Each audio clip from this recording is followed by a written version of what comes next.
बिस्मिल्लाहिर्रहमानिर्रहीम। अस्सलाम वालेकुम डियर स्टूडेंट्स, हमारा आज का टॉपिक है classification and nomenclature of enzymes.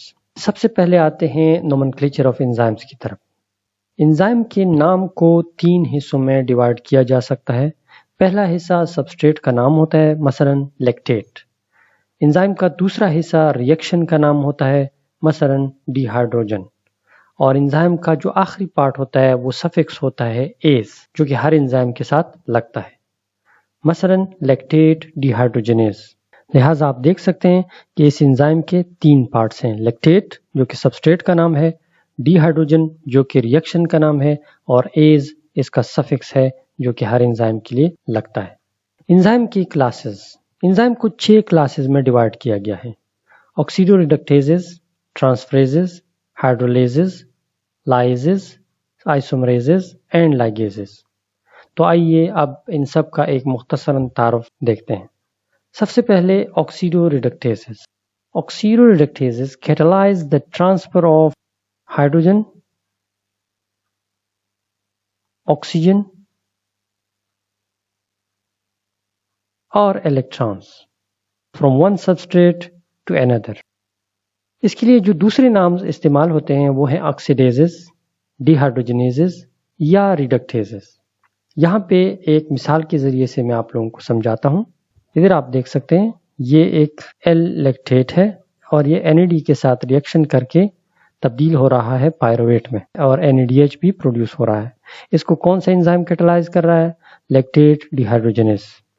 तो अब आइए इसकी यहाँ पे एनिमेशन भी देखते हैं। यह हाइड्रोजन टूट के इधर आ गया, दूसरा हाइड्रोजन, और ये बन गया इधर डबल बॉन्ड। तो हमारे पास इस तरह पायरुवेट बन जाता है, और यहाँ पे आप हाइड्रोजन पे पॉजिटिव चार्ज भी लगा दें। नेक्स्ट है हमारे पास transferase enzymes. They catalyse group transfer reactions other than hydrogen और ऑक्सीजन। यानी ऑक्सीडोरिडक्टेज में कौन सी चीज ट्रांसफर होती थी? हाइड्रोजन भी ट्रांसफर होता था और ऑक्सीजन भी, लेकिन यहाँ पे भी ग्रुप ट्रांसफर होता है ट्रांसफरेज एंजाइम में। लेकिन फर्क यह है कि इसमें हाइड्रोजन और ऑक्सीजन ट्रांसफर नहीं होगा, इसमें कोई और ग्रुप ट्रांसफर होगा। अगर हाइड्रोजन और ऑक्सीजन की ट्रांसफर है तो वो तो फिर ऑक्सीडोरिडक्टेजेस में आते हैं। तो लिहाजा ये ग्रुप एक कंपाउंड से दूसरे कंपाउंड में ट्रांसफर करता है। ये एक मिसाल है ट्रांसफरेजेस की, एलानिन ट्रांस अमीनेज, जो कि अमाइनो ग्रुप को ट्रांसफर कर रहा है एक कंपाउंड से दूसरे कंपाउंड में, जैसे कि आप इधर देख सकते हैं। अब आइए मैं आप लोगों को इसी रिएक्शन को थ्रू एनिमेशन समझा देता हूं कि अमाइनो ग्रुप यहां से टूट के इधर कैसे आ रहा है। ये देखें, अमाइनो ग्रुप चला गया दूसरे कंपाउंड में, जबकि ऑक्सीजन आ गया पहले वाले कंपाउंड में। तो इस तरह ये एक ग्रुप ट्रांसफर रिएक्शन हो रहा है। इस किस्म के रिएक्शंस को कैटलाइज करता है ट्रांसफरेज एंजाइम्स। नेक्स्ट है हमारे पास हाइड्रोलेजेस। दे कैटलाइज हाइड्रोलिटिक रिएक्शंस, यानी वाटर की मौजूदगी में किसी बांड को तोड़ते हैं, और इस दौरान वाटर खुद भी ब्रेक होता है। इसकी मिसालें हैं लाइपेजेस, ईस्ट्रेजेस, पेप्टाइडेजेस या प्रोटीएजेस। ये देखें, वाटर ऊपर का मॉलिक्यूल जो था वो वाटर का था और नीचे एक कंपाउंड था, दोनों टूट गए और वाटर का हाइड्रोक्सिल ग्रुप एक पार्ट के साथ जुड़ गया, जबकि उसका हाइड्रोजन एटम बी पार्ट के साथ जुड़ गया। तो इस तरह वाटर खुद भी ब्रेक हो गया और कंपाउंड ABB दरमियान में ब्रेक हो गया, और वाटर का एक पार्ट ए के साथ चला गया और दूसरा पार्ट बी पार्ट के साथ अटैच होके 2 नए कंपाउंड्स बन गए। तो इस किस्म की रिएक्शन को कैटलाइज करने के लिए हाइड्रोलेजेस एंजाइम्स इस्तेमाल होते हैं। यहाँ पे एक मिसाल दिया गया है पायरोपास्पेटेज का, जो कि थ्रू वाटर एडिशन 2 पास्पेट ग्रुप को एक दूसरे से अलग कर देता है। यहाँ पे इस एनिमेशन में आप देख लेंगे, ये वाटर का मॉलिक्यूल है और ये वाला पायरोपास्पेट है। ये किस तरह 2 पास्पेट ग्रुप्स बना देता है, आप देखें। पहले देखें, वाटर भी हमने तोड़ दिया दरमियान में और ये भी टूट गया पायरोपास्पेट। फिर उसके बाद हाइड्रोजन और हाइड्रोक्सिल ग्रुप इनके साथ अटैच हो गए तो 2 फास्फेट ग्रुप बन गए। यहाँ पे आप लोग एक बात नोट कर लें कि ये जो एनिमेशन मैं दिखा रहा हूँ, जितनी भी एंजाइम टाइप्स हैं उनमें, तो ये आप लोगों को जो एक्चुअल मैकेनिज्म है वो मैं नहीं दिखा रहा हूँ।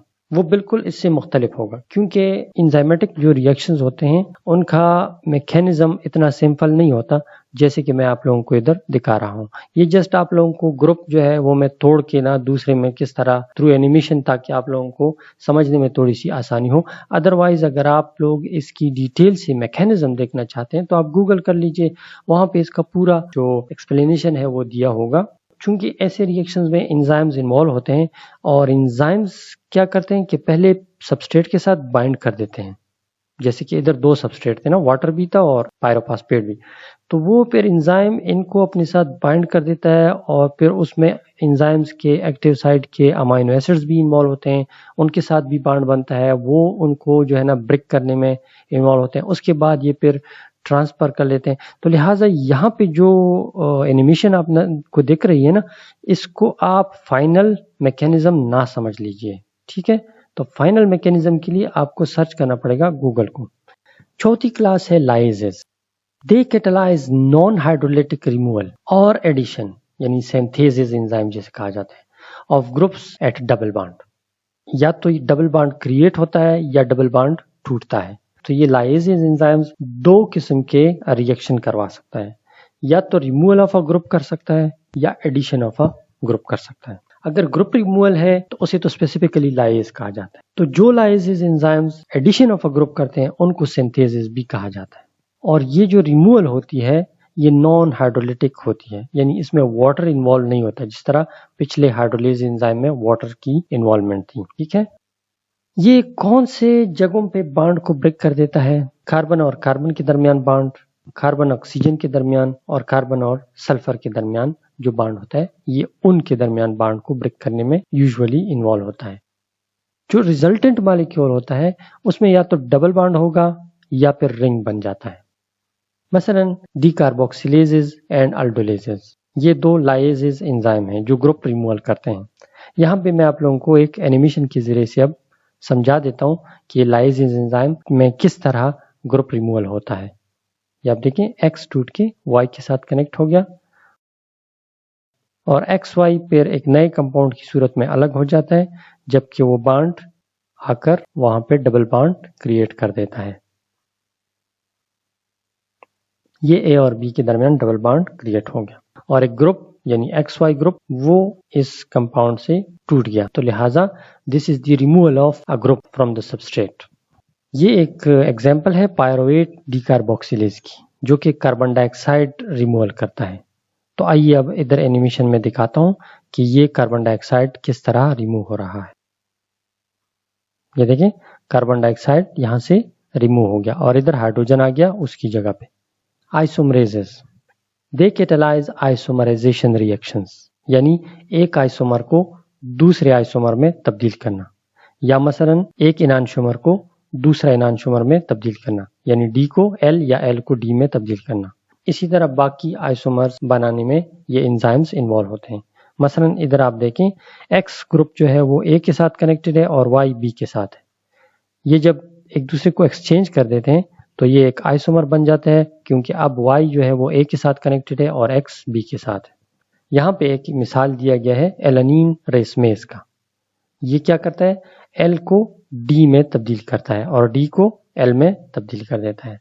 तो लिहाजा एक रिसेमिक मिक्सचर बनता है। अब इधर आप एनिमेशन आप इसकी देख लें कि अमाइनो ग्रुप इधर से इधर जा रहा है। अब देखें, ये इधर से इधर आ गया। अब है छठी किस्म लाइगेसेस। They catalyze the synthesis of various bonds, that is CX bonds, यानी कार्बन और कोई और group. This is coupled with the breakdown of energy containing substrate, usually ATP। तो इसमें एनर्जी की भी जरूरत होती है जिसमें ज्यादातर ATP इन्वॉल्व होता है। जैसे कि आप यहाँ पे देख सकते हैं, ये हमारे पास एक A ट्राईफॉस्फेट, ठीक है, एडेनोसिन ट्राईफॉस्फेट, ये एक ATP मॉलिक्यूल है। और ये हमारे पास दो कंपाउंड्स हैं A और B। ये क्या करता है, इन दोनों को आपस में मिलाता है, यानी synthesis of another compound that is AB, ठीक है। ये लाइगेज का काम है और यहाँ पे ATP भी ब्रेक होगा। आप देखें, ये ATP ब्रेक हो गया, एनर्जी यूटिलाइज हो गई और इधर हमारे पास एक नया कंपाउंड AB बन गया। अच्छा, अब आपको मैं एक दफ़ा फिर से याद दिलाता चलूँ कि ये जो मैंने यहाँ पे मैकेनिज्म या एनिमेशन दिखाया, ये एक्चुअल मैकेनिज्म नहीं है, क्योंकि एटीपी डायरेक्टली इस तरह ब्रेक नहीं होता। जिस तरह आपने अब देखा, एटीपी ने कोई हिस्सा ही नहीं लिया रिएक्शन में, ऐसा नहीं होता। ये एटीपी जो है ये एक्चुअली पहले बाइंड करता है कंपाउंड के साथ, और फिर उसके बाद जो है ना ये ए और बी आपस में जुड़ जाते हैं। जैसे कि आप इस एग्जाम्पल में देख सकते हैं, ये हमारे पास एक ग्लूटामेट का मॉलिक्यूल है और ये हमारे पास एटीपी है। एटीपी में जैसे आप देख सकते हैं एडेनोसिन ट्राईफॉस्फेट। ये देखिए, इस रिएक्शन में आपको मैकेनिज्म समझाया गया है कि किस तरह ये एटीपी पार्ट लेता है, हिस्सा लेता है इस रिएक्शन को कैटलाइज करने में। इसी तरह के मैकेनिज्म्स ऑफ रिएक्शंस आप दूसरे वाले जो 5 एंजाइम्स के अकसाम हैं उनके लिए भी आप गूगल पे ढूंढ सकते हैं। ये सिर्फ एक मैंने यहाँ पे सैंपल के तौर पर आप लोगों को दिखाया है, ताकि आप लोग समझें कि मैं जो एनिमेशन दिखा रहा हूँ वो एक्चुअल मैकेनिज्म नहीं है, वो सिर्फ और सिर्फ जस्ट एक स्लाइड्स को जो है ना अट्रैक्टिव बनाने के लिए, और दूसरी ये कि आप लोगों को मेमोराइज करने में थोड़ी सी हेल्प करने के लिए ये मैं डाल देता हूँ। बाकी एक्चुअल मैकेनिज्म थोड़ा सा कॉम्प्लिकेटेड होते हैं। मसलन यहाँ पे आप इसका मैकेनिज्म देख सकते हैं। तो यहाँ पे आप देखें, ये नेगेटिवली चार्ज ऑक्सीजन जो है वो अपने इलेक्ट्रॉन्स इसके साथ जोड़ देता है और ये इलेक्ट्रॉन्स इस ऑक्सीजन पे चले जाते हैं। लिहाजा ये फॉस्फेट ग्रुप अटैच हो जाता है पहले इस ऑक्सीजन के साथ, जैसे कि आप यहाँ पे देख सकते हैं, ग्लूटामाइल 5 फॉस्फेट। उसके बाद NH3 अटैक करेगा यहाँ इस कार्बन पे। जैसे ही ये इस कार्बन पे अटैक करेगा, ये इलेक्ट्रॉन्स जाके इस ऑक्सीजन पे चले जाएंगे और ये as a phosphate group remove हो जाएगा। और यहाँ पे इस कार्बन के साथ यहाँ पे आप देख सकते हैं अमाइनो ग्रुप बाइंड हो गया है, और इस NH3 का एक हाइड्रोजन जो इन्होंने यहाँ पे नहीं दिखाया गया है वो चला जाएगा इस ऑक्सीजन के साथ फॉस्फेट का जो नेगेटिव चार्ज है उसमें से किसी के साथ आयोनिक बॉन्ड बना के चला जाएगा। तो लिहाजा हमारे पास ग्लूटामेट से यानी ग्लूटामिक एसिड से ग्लूटामीन बन जाता है। अब आते हैं एक और टॉपिक आइसोजाइम्स की तरफ। What are आइसोजाइम्स? आइसोजाइम को आइसोएंजाइम भी कहा जाता है। These are the multiple forms of an enzyme. They differ in amino acid sequence but they catalyse the same chemical reaction. इसकी सिर्फ सीक्वेंस में फर्क होता है, रिएक्शन ये सेम कैटलाइज करते हैं। तो ऐसे एंजाइम्स जिनके सीक्वेंस मुख्तलिफ हों थोड़ी बहुत और वो रिएक्शन एक ही कैटलाइज करे, तो वो ग्रुप ऑफ एंजाइम आइसोजाइम्स कहलाते हैं। मसलन लैक्टेट डिहाइड्रोजिनेज, जिसको LDH भी कहा जाता है। अब लैक्टेट डिहाइड्रोजिनेज की कंपोजिशन की तरफ आते हैं। इसमें 4 सब यूनिट्स होते हैं और ये जो 4 सब यूनिट्स हैं ये फिर 2 मुख्तलिफ किस्म के चेन के बने होते हैं, जिसमें से एक को H चेन कहा जाता है और दूसरे को M चेन कहा जाता है। इनकी मुख्तलिफ कंबाइनेशन से मुख्तलिफ लैक्टेट डिहाइड्रोजिनेजेस बनते हैं।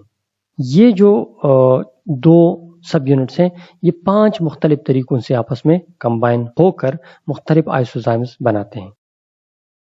मसलन LDH1, इसमें चारों के चारों जो चेन्स होते हैं वो H फॉर्म के होते हैं और ये हार्ट और एरिथ्रोसाइट में पाए जाने वाला लैक्टेट डिहाइड्रोजिनेज है।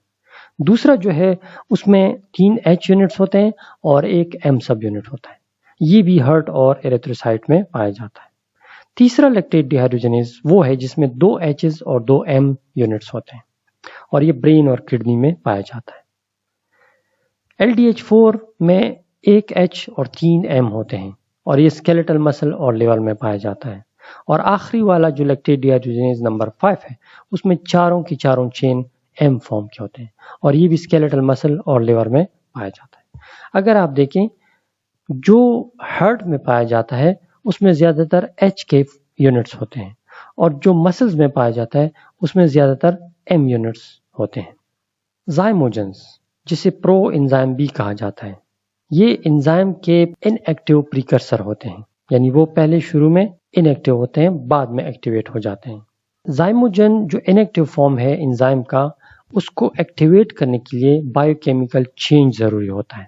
मसलन या तो थ्रू हाइड्रोलिसिस ये एक्टिवेट होगा या फिर उसके कॉन्फ़िगरेशन में चेंज लाने के बाद वो एक्टिवेट हो सकता है। जब इसकी हाइड्रोलिसिस हो जाती है या उसकी कॉन्फ़िगरेशन में चेंज आता है तो उसका एक्टिव साइट जाहिर हो जाता है, जिसकी वजह से ये एंजाइम एक्टिव हो जाता है। मसलन पैंक्रियाज जो है वो जाइमोजेंस सिक्रीट करते हैं। जाइमोजेंस ये क्यों सिक्रीट करते हैं, इसका फायदा क्या होता है?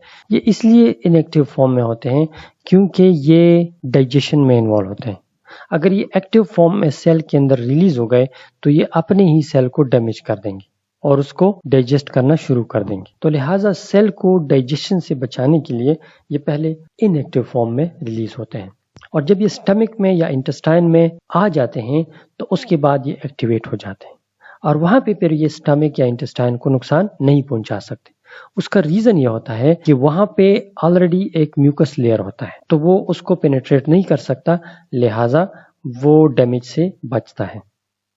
मसलन पेप्सिन जो एंजाइम है वो पहले पेप्सिनोजन के फॉर्म में रिलीज होता है और पेप्सिनोजन इसकी इनएक्टिव फॉर्म होती है जो बाद में पेप्सिन में एक्टिवेट हो जाता है और इसके एक्टिवेशन में इन्वॉल्व होता है HCl। जाइमोजेंस की मिसालें एंजियोटेंसिनोजन, ट्रेप्सिनोजेंस, थाइमोट्रेप्सिनोजेंस, पेप्सिनोजन, टेस्फेजेस, प्रोइलेस्टेजेस, प्रोलाइपेजेस, प्रोकार्बोक्सीपॉलीपेप्टाइडेजेस। एंजाइम इनहिबिशन, अगर एंजाइम की एक्टिविटी मुतासिर हो और वो अपना काम स्लो कर दे या बिल्कुल छोड़ दे तो इसको एंजाइम इनहिबिशन कहा जाता है। और जो मॉलिक्यूल्स या स्पीशीज इस काम में इन्वॉल्व होते हैं उनको इनहिबिटर कहा जाता है, जो कि एंजाइम की एक्टिविटी को डिक्रीज कर देते हैं। इनहिबिटर्स दो किस्म की इनहिबिशन कर सकते हैं, या रिवर्सिबल या इरिवर्सिबल। जो रिवर्सिबल होता है वो इनहिबिशन की कंसंट्रेशन कम करने या उसको हटाने के बाद एंजाइम दोबारा से अपनी हालत में आ जाता है। इरिवर्सिबल इनहिबिशन वो इनहिबिशन होता है जिसमें अगर आप इनहिबिटर को डिक्रीज कर दें या इवन रिमूव भी कर दें तो एंजाइम अपनी हालत में वापस नहीं आ सकता। ऐसे इनहिबिटर्स की मिसालें हैं साइनाइड और पेनिसिलिन्स। अब इनहिबिटर्स की टाइप कॉम्पिटिटिव, नॉन कॉम्पिटिटिव और uncompetitive. Competitive inhibition, both the substrate and inhibitor compete for binding to the same active site of the enzyme. Enzyme में एक एक्टिव साइट होता है ना, तो सबस्ट्रेट और इनहिबिटर दोनों can bind to the same site. ठीक है, उनकी जो शेप की कॉम्प्लीमेंटरिटी होती है वो उसके एक्टिव साइट की जैसी होती है। लिहाजा इनहिबिटर और जो उसका सबस्ट्रेट है उनकी शेप्स में काफी सिमिलरिटी होती है, जिसकी वजह से सबस्ट्रेट भी उसके एक्टिव साइट के साथ बाइंड कर सकता है और इनहिबिटर भी बाइंड कर सकता है। तो लिहाजा ये एक दूसरे के साथ कंपीट करते हैं सेम पोजीशन के लिए। जिस तरह हम लोग कंपीट करते हैं किसी खास पोस्ट के लिए, दो बंदे आ जाते हैं, उनके लिए एक की ज़रूरत होती है तो दो बंदे पोस्ट के लिए अप्लाई कर लेते हैं, उसमें से एक जो है ना वो पोस्ट के लिए सिलेक्ट हो जाता है और दूसरा रह जाता है। तो इसी तरह इधर भी अगर इनहिबिटर आगे चला गया और एंजाइम के साथ बाइंड कर दिया तो सबस्ट्रेट नहीं बाइंड होगा, अगर सबस्ट्रेट पहले चला गया बाइंड हो गया तो इनहिबिटर नहीं बाइंड हो सकता। Enzyme can bind either the substrate or inhibitor, but not both at the same time. If substrate binds, the enzyme substrate complex is formed and then product is formed. If inhibitor binds first, then enzyme inhibitor complex is formed and substrate cannot bind in this situation. So product is not formed. The inhibition is most noticeably at low substrate but can be overcome at sufficiently high substrate concentration. यानी substrate की concentration बढ़ाने से competitive inhibition कम हो सकती है। ये competitive inhibition इस मिसाल में समझाया गया है कि ये एंजाइम सबस्ट्रेट के साथ अगर बाइंड हो गया तो एंजाइम सबस्ट्रेट कॉम्प्लेक्स बनेगा और आगे जाके प्रोडक्ट बनाएगा, लेकिन अगर यही एंजाइम इनहिबिटर के साथ बाइंड हो गया तो एंजाइम इनहिबिटर कॉम्प्लेक्स बनेगा जो कि आगे प्रोडक्ट में नहीं तब्दील हो सकता। यहाँ पे एक मिसाल के जरिए से मैं आप लोगों को समझाता हूँ। ये हमारे पास एक एंजाइम है, ये सबस्ट्रेट है और ये इनहिबिटर है। दोनों की शेप्स आप देखें कॉम्प्लीमेंट्री हैं टू द एक्टिव साइट, लिहाजा ये कंपीट करते हैं। आइए अब मैं आपको एनिमेशन के जरिए से दिखाता हूँ कि किस तरह ये आगे जाकर कंपीट करेंगे। ये देखें आगे चले गए सेम साइट पर और ये अब एक दूसरे को धक्का देंगे। अब जो ताकतवर है, जो मतलब कि पहले चला गया एक्टिव साइट में, वही जीत जाता है। मसलन हो सकता है कि सबस्ट्रेट इनहिबिटर को थोड़ा सा धकेल दे और खुद आगे चला जाए, तो एंजाइम सबस्ट्रेट कॉम्प्लेक्स बनेगा और उसके बाद प्रोडक्ट बन जाएगा। आइए अब दोबारा से एनिमेशन देखते हैं एक और अंदाज में। ये दोबारा से आ गए एक्टिव साइट की तरफ, लेकिन इस दफा इनहिबिटर आगे चला गया और एंजाइम के साथ पहले बाइंड हो गया। अब क्या होगा? No product will be formed. अब आइए नॉन कम्पिटिटिव इनहिबिशन क्या चीज है वो आपको दिखाता हूं। Inhibitor do not interfere in the binding of the substrate. ठीक है, इनहिबिटर सबस्ट्रेट के बाइंडिंग के लिए रुकावट नहीं बनता यहाँ पे। जैसे कि कम्पिटिटिव में क्या था कि इनहिबिटर बाइंड हो गया तो सबस्ट्रेट के लिए रुकावट है, सबस्ट्रेट बाइंड नहीं हो सकता। लेकिन नॉन कम्पिटिटिव में क्या है कि इनहिबिटर चाहे बाइंड हो जाए या ना बाइंड हो जाए, इनहिबिटर एक्टिव साइट पे बाइंड ही नहीं होता, लिहाजा एक्टिव साइट एक्सपोज ही रहता है even after binding the inhibitor. Inhibitor can bind both to the free enzyme or the enzyme substrate complex. Non-competitive inhibition में क्या होता है कि इनहिबिटर फ्री एंजाइम के साथ भी बाइंड हो सकता है और एंजाइम सबस्ट्रेट कॉम्प्लेक्स के साथ भी बाइंड हो सकता है। अगर इनहिबिटर बाइंड हो गया, चाहे वो फ्री एंजाइम के साथ हो या एंजाइम सबस्ट्रेट कॉम्प्लेक्स के साथ बाइंड हो जाए, दोनों सूरतों में प्रोडक्ट नहीं बन सकता। ताहम अगर एंजाइम सबस्ट्रेट कॉम्प्लेक्स बने और इनहिबिटर के अटैच होने से पहले पहले वो प्रोडक्ट में तब्दील हो जाए तो फिर तो ठीक है, प्रोडक्ट बन जाता है। लेकिन अगर एक दफा इनहिबिटर आगे चला गया और एंजाइम सबस्ट्रेट कॉम्प्लेक्स के साथ बाइंड हो गया तो तब ये प्रोडक्ट नहीं बना सकता। Increase in substrate concentration can not abolish the inhibition. जैसे कि कॉम्पिटिटिव में था ना कि आप सबस्ट्रेट को बढ़ा दें कंसंट्रेशन तो आप काबू पा सकते हैं कॉम्पिटिटिव इनहिबिशन पे, लेकिन नॉन कॉम्पिटिटिव इनहिबिशन पे आप काबू नहीं पा सकते। ये नॉन कॉम्पिटिटिव इनहिबिशन की एक एक्सप्लेनेशन है। ये देखिए, एंजाइम सबस्ट्रेट के साथ बाइंड हो गया, एंजाइम सबस्ट्रेट कॉम्प्लेक्स बन गया। अगर इनहिबिटर से ये बच गया और आगे चला गया तो प्रोडक्ट बनेगा।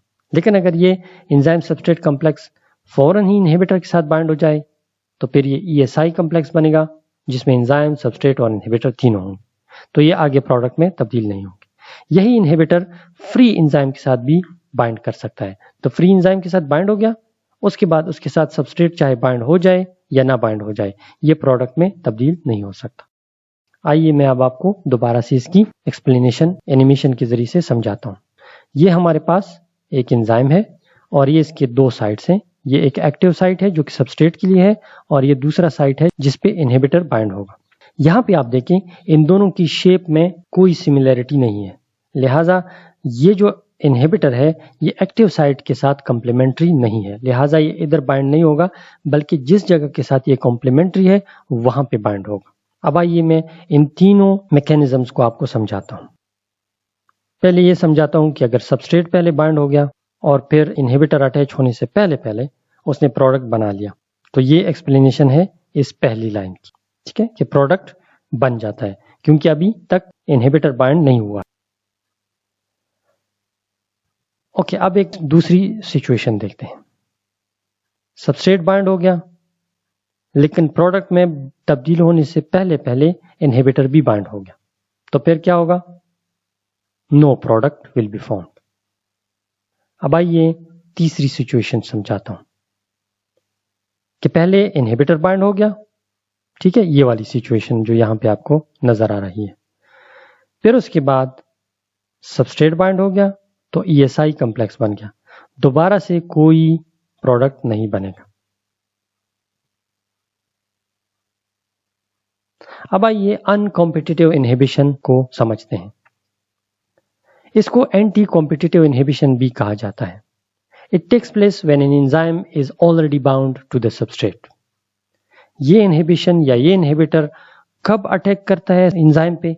जब उसके साथ ऑलरेडी सबस्ट्रेट बाइंड हुआ होता है।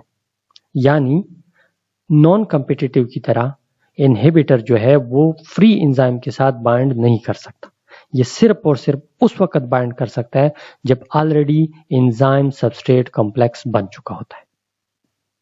Inhibitor cannot bind the free enzyme. यहां पे भी increase in the substrate concentration cannot remove the inhibition. इसको आप इस तरह से समझ सकते हैं इस फिगर के जरिए से। ये देखिए, ये एंजाइम है और ये सबस्ट्रेट है और ये इनहिबिटर है। Inhibitor cannot bind here to the enzyme, to the free enzyme. जैसे कि नॉन कम्पिटिटिव में आपने देखा कि वहां पे चाहे फ्री एंजाइम हो चाहे एंजाइम सबस्ट्रेट कॉम्प्लेक्स हो, inhibitor can bind to both of them. लेकिन यहाँ पे क्या है, inhibitor can not bind the free enzyme. तो लिहाजा पहले जरूरी है कि सबस्ट्रेट और एंजाइम कॉम्प्लेक्स बनाए. तब दो सिचुएशन हो सकती हैं, या तो इनहिबिटर के बाइंड होने से पहले पहले ये सबस्ट्रेट प्रोडक्ट में तब्दील कर देगा, या इस तरह हो सकता है कि प्रोडक्ट बनने से पहले पहले इनहिबिटर बाइंड हो गया तो ESI कॉम्प्लेक्स बनेगा, यानी एंजाइम सबस्ट्रेट इनहिबिटर कॉम्प्लेक्स. तब ये प्रोडक्ट नहीं बना सकता. अब आइए इसको भी एनिमेशन के जरिए से समझते हैं. ये हमारे पास एंजाइम है, ये इसका एक्टिव साइट है और ये दूसरा इसका एक्टिव साइट है. This is substrate, this is inhibitor. अब आइए मैं एनिमेशन के जरिए से आपको समझाता हूँ. सबसे पहले देखें, ये फ्री एंजाइम है और ये इनहिबिटर है. इनहिबिटर आ गया तो इट कैन नॉट बाइंड और fit into this smaller site. ये देखिए ये जगह कम है और ये इनहिबिटर बड़ा है, तो ये यहाँ पे फिट नहीं आ सकता, लिहाजा ये फ्री एंजाइम के साथ बाइंड नहीं कर सकता. अब आइए, अगर सबस्ट्रेट पहले बाइंड हो जाता है तो फिर क्या करता है कि वो एंजाइम की कन्फर्मेशन में थोड़ी सी तब्दीली लाता है और अब इनहिबिटर को बाइंड करने के लिए हालात फेवरेबल हो जाते हैं. तो क्या होता है कि इनहिबिटर अब इसके साथ बाइंड हो जाता है और यूं प्रोडक्ट नहीं बन सकता. अब आइए एंजाइम रेगुलेशन की तरफ. Cellular regulation of enzymes. Reactions involved in metabolic pathways are often grouped in sequences. The first enzyme in all the pathways is usually the regulatory enzyme. That enzyme controls the rate of the entire sequence of pathway. आपने glycolysis Krebs cycle तो देख लिए, उसमें क्या है, reactions के sequences हैं और हर रिएक्शन को एक एंजाइम कैटालाइज करता है. तो इनमें से अमूमन जो पहला एंजाइम होता है पाथवे में वो रेगुलेटरी एंजाइम होता है. मसलन ये एक पाथवे है, A substrate, B product, B फिर सी प्रोडक्ट, फिर डी, फिर एफ और फिर आखिर में फाइनल प्रोडक्ट बनता है. और हर रिएक्शन को एक एंजाइम यानी E1, E2, E3, E4 और E5 कंट्रोल करता है. तो इसमें जो E1 है ये अमूमन रेगुलेटरी एंजाइम होता है और ये सारी पाथवे को कंट्रोल करता है. अच्छा, तो ये जो पहला एंजाइम है ये रेगुलेटरी एंजाइम है, लेकिन इसको कौन रेगुलेट करता है, कौन इसको एक्टिवेट या इनहिबिट करता है? तो that is influenced by the concentration of the starting material, यानी जो ए है सबस्ट्रेट उसकी कंसंट्रेशन इस पे असर करती है. अगर ये ए कम हो तो रिएक्शन स्लो होता है, अगर ए की मिकदार ज्यादा हो जाए तो रिएक्शन तेज हो जाता है. इसी तरह ये जो पी है फाइनल प्रोडक्ट, ये भी इसको थ्रू नेगेटिव फीडबैक इफेक्ट करता है. अगर प्रोडक्ट ज्यादा बने तो ये इनहिबिट होगा, अगर प्रोडक्ट कम हो तो ये एक्टिवेट होगा. So final product P inhibits enzyme number 1 in a negative feedback manner, यानी उसकी मिकदार बढ़ने से एंजाइम इनहिबिट होता है. Factors that can influence a regulatory enzyme. The first enzyme in a pathway is regulated by concentration of the final product, concentration of the beginning substrate, intermediate compounds concentrations या external factors मसलन hormone वगैरह. और इसी तरह combination of all these factors can also influence the activity of the enzyme. Modulators. Modulators can also be called effectors. ये वो छोटे molecules होते हैं जो कि एंजाइम की एक्टिविटी को मुतासिर करते हैं. और ये जो कंपाउंड्स होते हैं या मॉलिक्यूल्स होते हैं ये रिवर्सिबली बाइंड होते हैं, यानी कोवेलेंट बाइंड के थ्रू नहीं बाइंड होते, वीक फोर्सेस के थ्रू एंजाइम के साथ बाइंड होते हैं और उसकी कन्फर्मेशन में तब्दीली ले आते हैं उसके एक्टिव साइट में, और इस तरह वो एंजाइम को रेगुलेट करते हैं. ये पॉजिटिव इफेक्टर भी होते हैं और नेगेटिव भी होते हैं. पॉजिटिव इफेक्टर्स ऐसे होते हैं जब वो इसके साथ बाइंड हो जाते हैं एंजाइम के साथ तो वो इसको स्टिमुलेट करते हैं, और नेगेटिव इफेक्टर्स उसको इनहिबिट करते हैं.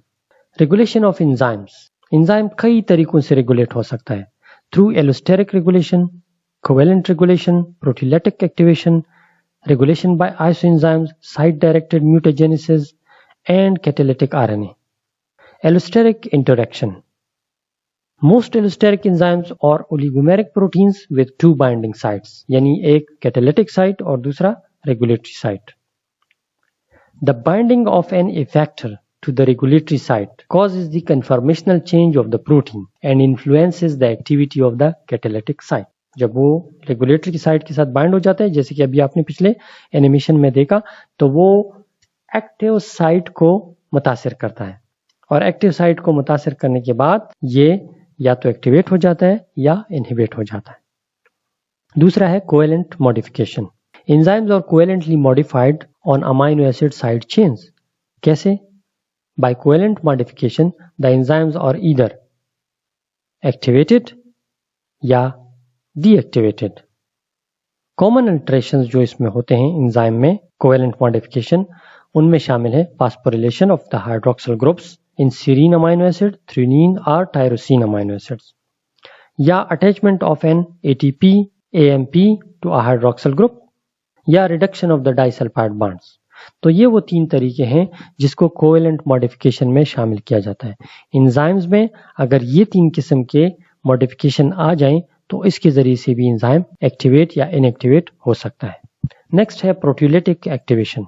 सम enzymes are synthesised in an inactive form which is later activated at the appropriate situation. For example, digestive enzymes जो zymogen फॉर्म में इनएक्टिव फॉर्म में रिलीज होते हैं और ये प्रोटियोलिटिक क्लीवेज के जरिए से एक्टिवेट हो जाते हैं। प्रोटियोलिटिक क्लीवेज किस तरह एक्टिवेट करते हैं एंजाइम्स को? Some enzymes are initially produced in an inactive form जिसको zymogen कहा जाता है। कैटालिटिक क्लीवेज में क्या होता है कि the removal of a short piece at the N terminus और C terminus will activate the enzyme. कैसे? इस एनिमेशन में देखिए, ये देखें, ये टूट गया थ्रू प्रोटियोलिटिक क्लीवेज और इसका एक्टिव साइट अब एक्सपोज हो गया है, लिहाजा ये एंजाइम अब क्या हो गया? एक्टिवेट हो गया। नेक्स्ट है हमारे पास रेगुलेशन बाय आइसोजाइम्स। आइसोजाइम्स को आइसोएंजाइम भी कहा जाता है। Enzymes that have similar but not identical amino acid sequence. All of these enzymes catalyse the same chemical reaction and they use different effectors and coenzymes. Cellular distribution of each form will very, यानी ये मसलन LDH1, LDH2, LDH3 ये मुख्तलिफ tissues में मुख्तलिफ मिकदार में होते हैं और इसकी मुख्तलिफ फॉर्म्स मुख्तलिफ टिश्यूज में मौजूद होते हैं। कैटालिटिक RNA एंजाइम्स जब पहली दफा डिस्कवर हो गए तो उन्होंने कहा कि सारे कैटलिस्ट बायोकेमिकल जितनी भी कैटलिस्ट हैं वो सारे प्रोटीन होते हैं, लेकिन बाद में 1981 और 82 में दो रिसर्च ग्रुपों ने ये रिपोर्ट दी कि बाज RNAs भी कैटालिसिस कर सकते हैं। कैटालिसिस सिर्फ प्रोटीन नहीं कर सकते, कुछ RNAs भी हैं जो कैटालिटिक एक्टिविटी सरंजाम दे देते हैं। तो इस बेस पे उन दोनों को फिर 1989 में नोबेल प्राइज भी मिला था। और आजकल RNA वाले एंजाइम्स के लिए जो नया लफ्ज इस्तेमाल होता है उसको राइबोजाइम कहा जाता है। Clinical enzymology. Small amounts of intracellular enzymes are present in the blood as a result of normal cell turnover, यानी हमारे ब्लड में मुख्तलिफ एंजाइम्स की एक थोड़ी सी मिकदार मौजूद होती है। जब सेल्स को कोई डैमेज वाक़या होता है तो उस वजह से ब्लड में कुछ एंजाइम्स की मिकदार बढ़ जाती है, जिसको आप फिर मुख्तलिफ लेबोरेटरी टेस्ट के ज़रिए से डिटेक्ट कर सकते हैं और उसके ज़रिए से फिर हमें मुख्तलिफ डिजीज़ का पता चल सकता है। लेकिन हमेशा ऐसा नहीं होता कि सेल डैमेज हो जाएगा तो एंजाइम की कंसंट्रेशन में इजाफा होगा। दूसरे वजूहात हो सकती हैं, मसलन increased cell turnover, cellular proliferation मसलन न्यूप्लेसिया में, इंक्रीज्ड एंजाइम सिंथेसिस मसलन जो कि एंजाइम इंडक्शन के जरिए से होता है, ऑब्स्ट्रक्शन टू द सिक्रीशन मसलन पैंक्रियाटिक एंजाइम के लिए कोई ऑब्स्ट्रक्शन हो और वो सिक्रीट ना हो सकते हो। Importance of measurement of some enzymes. ये टेबल है, इसमें आप देख सकते हैं मुख्तलिफ एंजाइम्स के नाम हैं और इधर इसकी इंपॉर्टेंस है। अगर मसलन ये एंजाइम आपके ब्लड में ज्यादा है तो ये किस डिजीज की तरफ इशारा कर सकता है?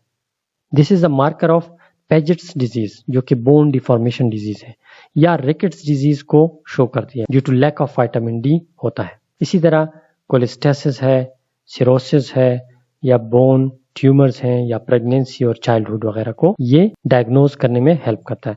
इसी तरह दूसरे एंजाइम्स हैं जो कि मुख्तलिफ डिजीजेस के मार्कर के तौर पर यूज होते हैं। यह हमारे पास एक दूसरा टेबल है जिसमें फिर से दूसरे मुख्तलिफ किस्म के एंजाइम्स के नाम हैं और ये कौन से रिएक्शन को कैटालाइज करते हैं और उसका यूज क्या है, किस डिजीज में यूज होता है, यहाँ पे उस डिजीज का नाम भी है। तो यहाँ पे हमारा आज का लेक्चर खत्म हो जाता है। Thank you, Allah Hafiz.